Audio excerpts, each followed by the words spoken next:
one of the key secrets and elements of you and I getting really good at something is having hands-on practice. That relates to learning how to read or learning a new language or driving a car or being really good at a sport. The same applies when working with Cisco gear. And there are several options that we have available to us if we want to get hands-on practice. Now, back in the late 80s, when I was first getting into Cisco, like 1989-ish, I went out and I purchased some hardware.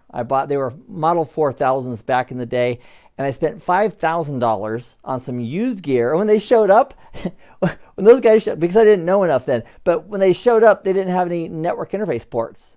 And I thought, well, what do I do with these? And then I realized, oh, I need to also buy some modular ports and put them in, and then that got the ball rolling. So that was one option, is to actually get the gear. And back in the 80s, that was my only option, physical gear. Here I have some physical gear. These aren't quite from the 80s, but these have been around for a while, but they make for great practice gear. So that's one way of getting hands-on practice. Now, as we've come forward in the 21st century, there are lots of other amazing opportunities for hands-on practice. We have Cisco's Viral, which is certainly an option. You license it from them, you practice with it. There's other tools such as emulators and simulators, including GNS3, which is an emulator, and EVE-NG, which is another one, and those can all be used in some flavor or fashion for hands-on practice. But what I want to do in this set of videos as part of this skill is I want to convey to you that if you're just getting into Cisco networking and you want to have that hands-on practice, which is so important. I still remember back in the late 80s when I was first learning the Cisco commands, I was like, oh, what do I do here? What do I do there?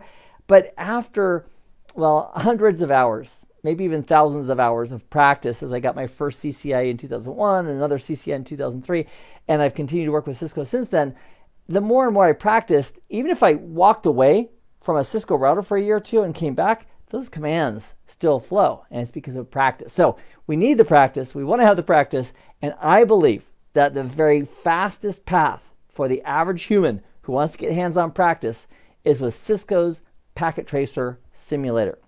Now, a few years ago, Cisco Packet Tracer, which is a simulator, it gives you a lot of opportunity to practice hands-on with the commands and so forth in the gear.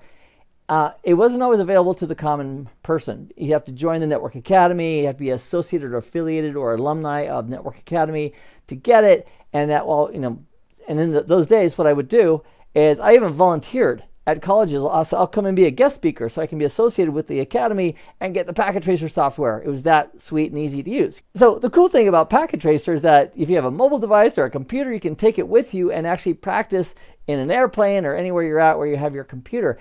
So here's the great news now. We can go to Network Academy. I'll walk you through how to do that.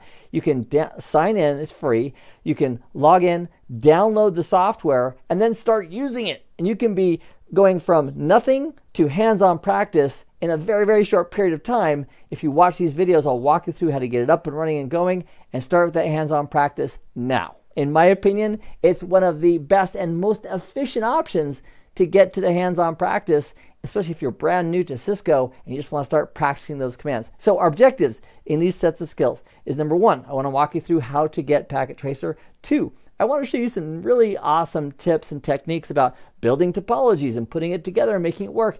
And even if you've been working with networks for a while, I'm going to share with you some really sweet tips on protocol analysis and how you can actually take a packet, simulate it going through the network, stop it at any point, and take a look at the details, including all the header information.